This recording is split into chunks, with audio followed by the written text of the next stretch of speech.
Donald Trump is also very old and a racist and a neo-Nazi. But anyways, I'm not even going to talk about Trump right now.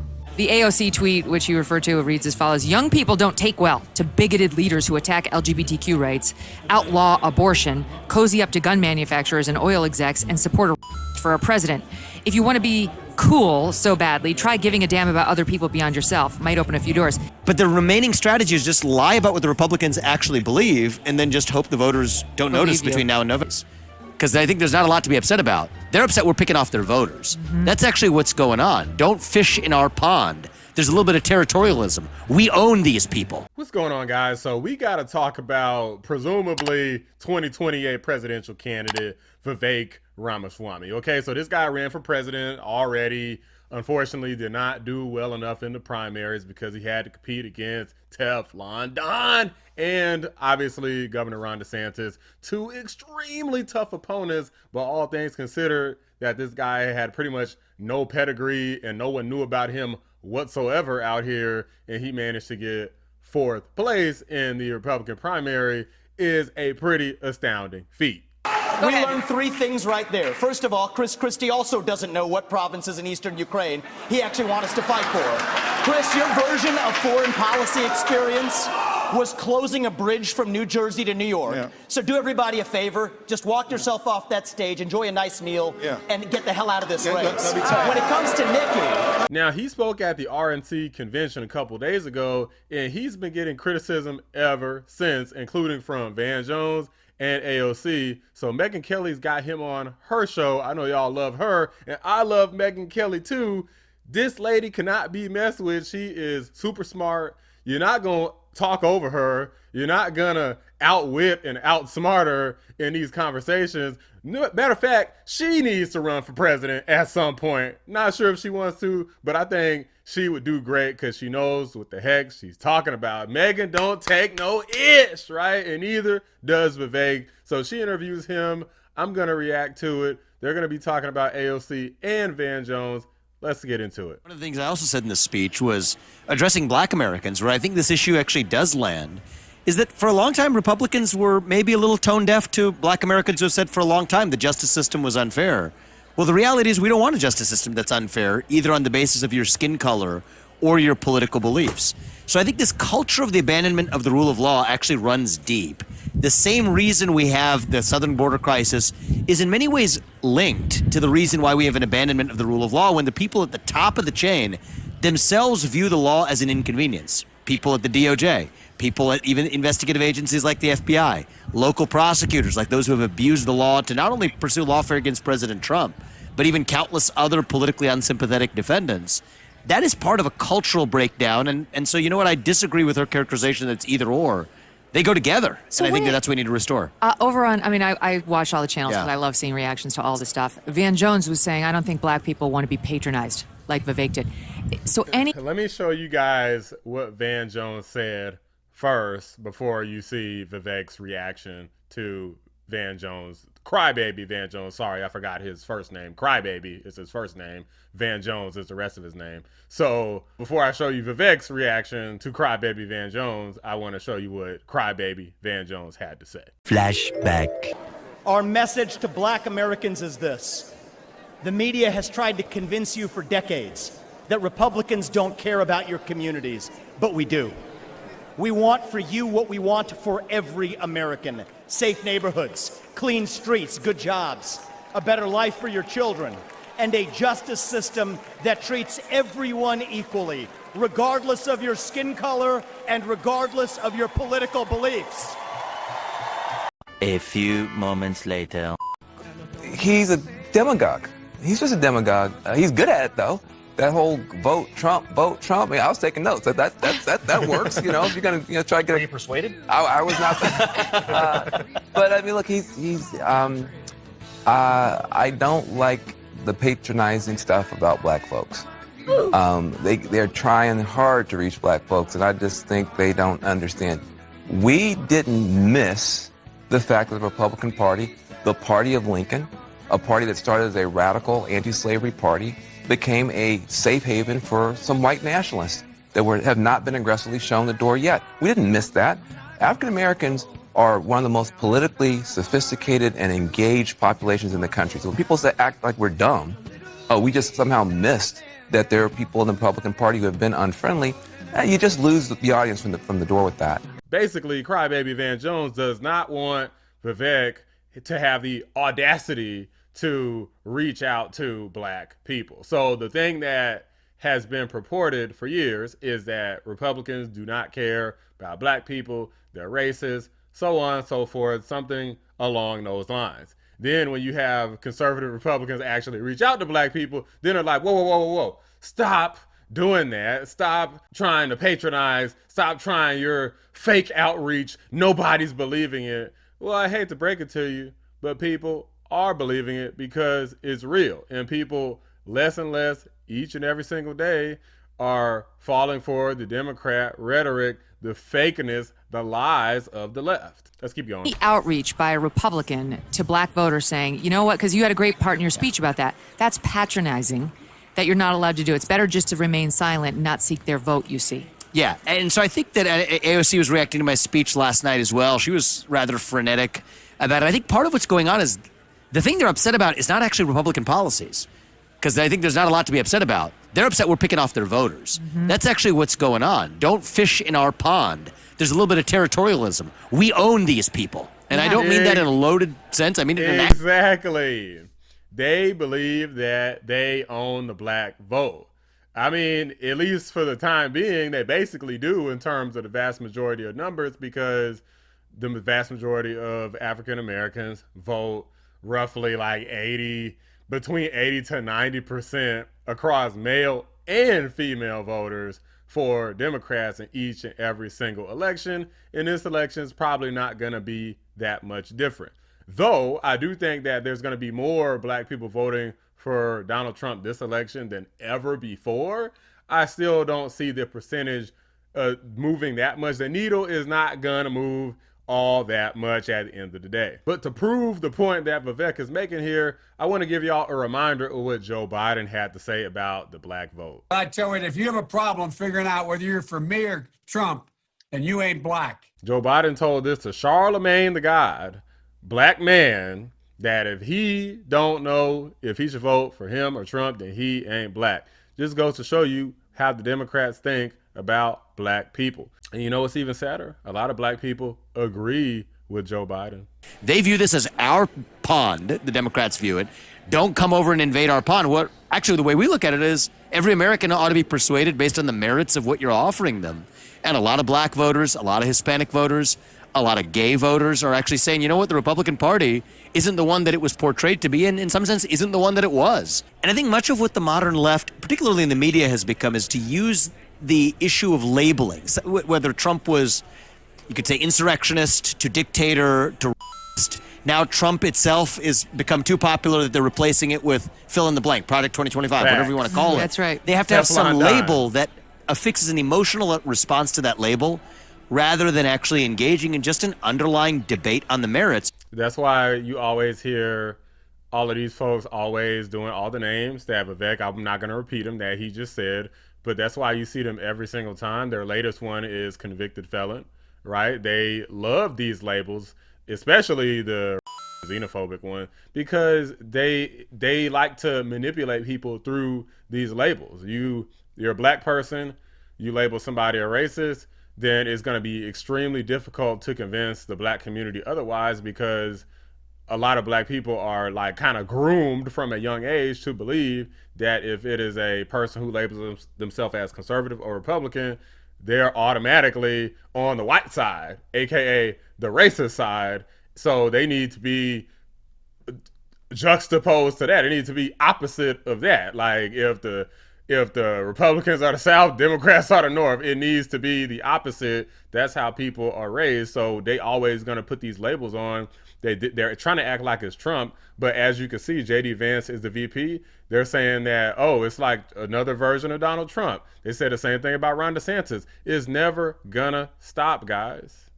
It's never going to stop. They're trying to convince you right now that it's just about Trump. It's not just about Trump. It's about all conservatives, be them people of color conservatives or white conservatives. It's about all of them. These people are never going to stop unless we make them stop this November. Which is too bad for the country. Yeah. Because I think the Republican Party would be better off if we were challenged by the best version of the other side, but we're not getting that today. It's so true. It's too bad. It was, and again, it's not important, but it was a personal attack. You know, it was his feelings about you and your ambition or whatever it was. But it was not on the merits. It did not take on the substance. Yeah. And of course, you know, there's a reason. Just too for bad. that. I just don't think the country's better off for that. The AOC tweet, which you refer to, reads as follows: "Young people don't take well to bigoted leaders who attack LGBTQ rights, outlaw abortion, cozy up to gun manufacturers and oil execs, and support a rapist for a president.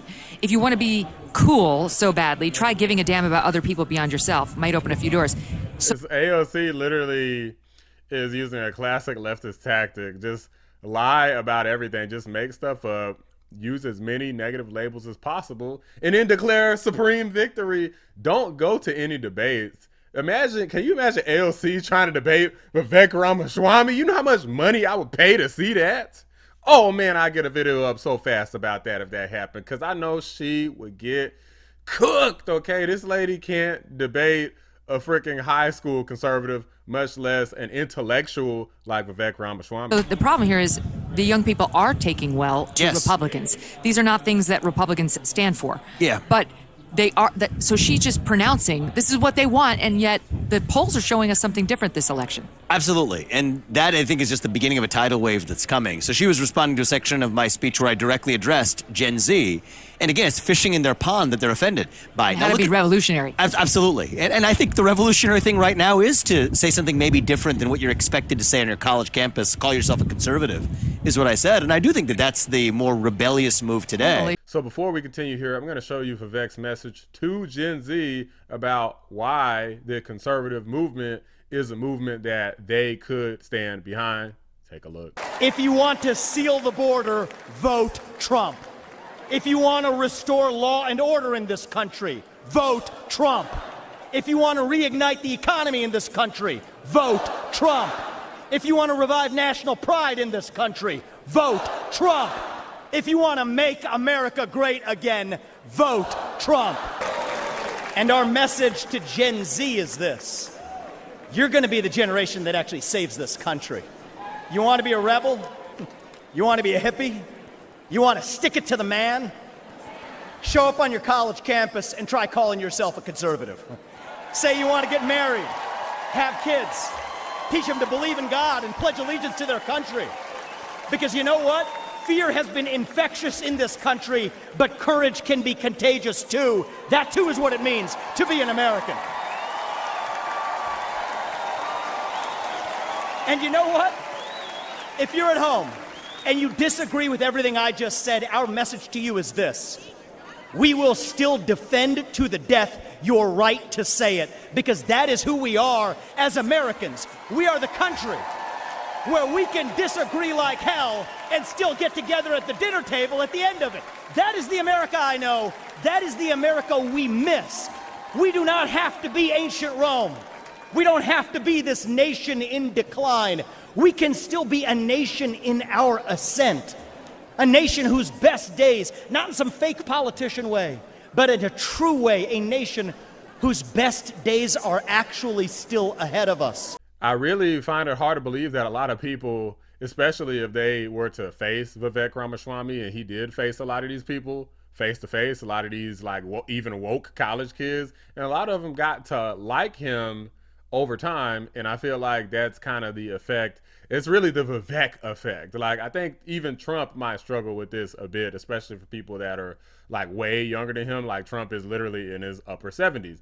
Vivek Ramaswamy, I think, if I'm not mistaken, is still in his 30s. I think he's like 39 or something. So he could very easily, I think, much more easily identify with people that are like in their early 20s. Then obviously somebody like Donald Trump, he kind of knows how to speak to them, kind of how to tug at their heartstrings, so to speak, better than Teflon Don does.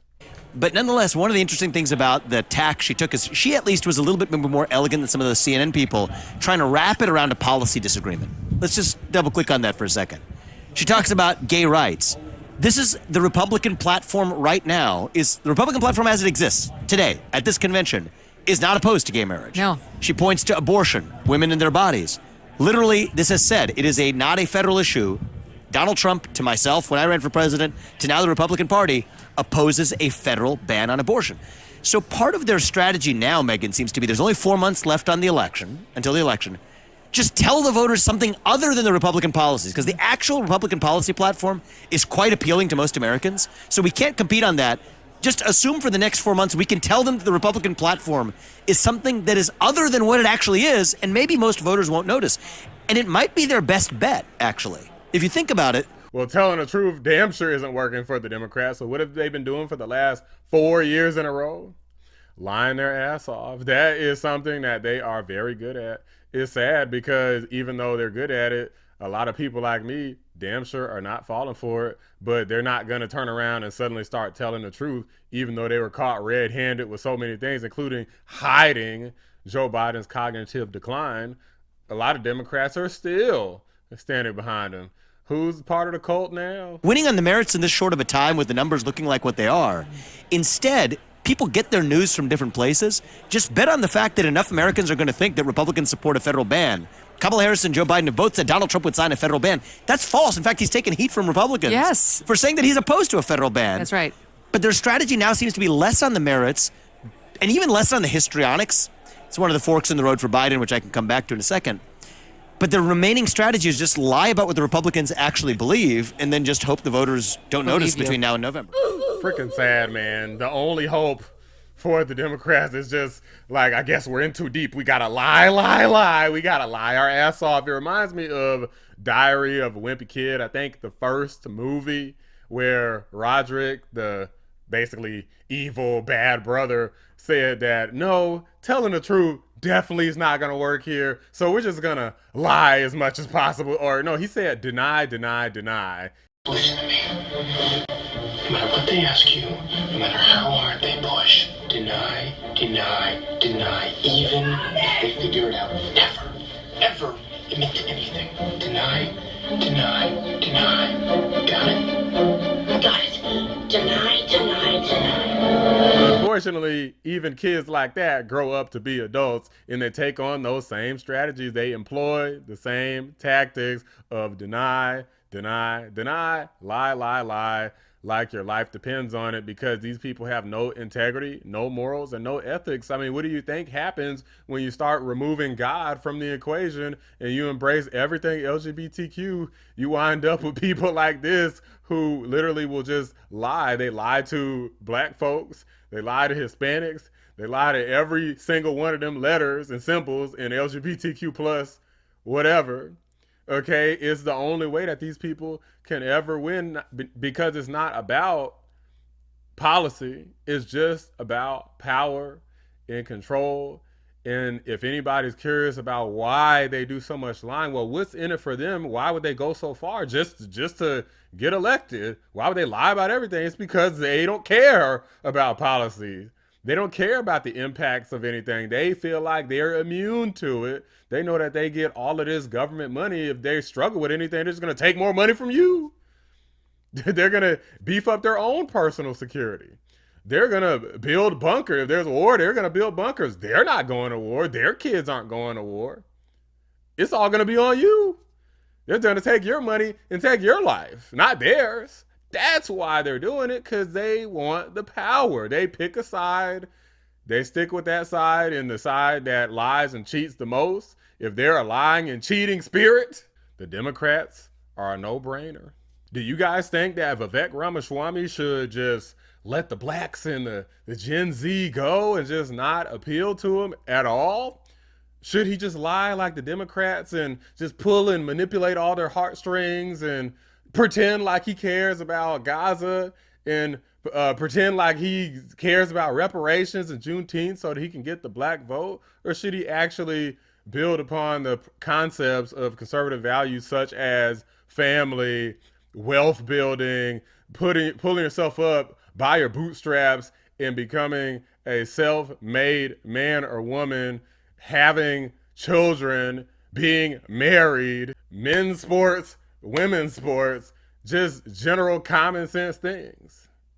Or should he just be a lying leftist propagandist and just capitulate with as many lies and manipulations as humanly possible. Let me know what you guys think. Drop a like on the video. Subscribe to the channel if you're new. I appreciate y'all watching the Black Anomaly Rising channel. I'm out. Get rid of AOC. Vote her ass out.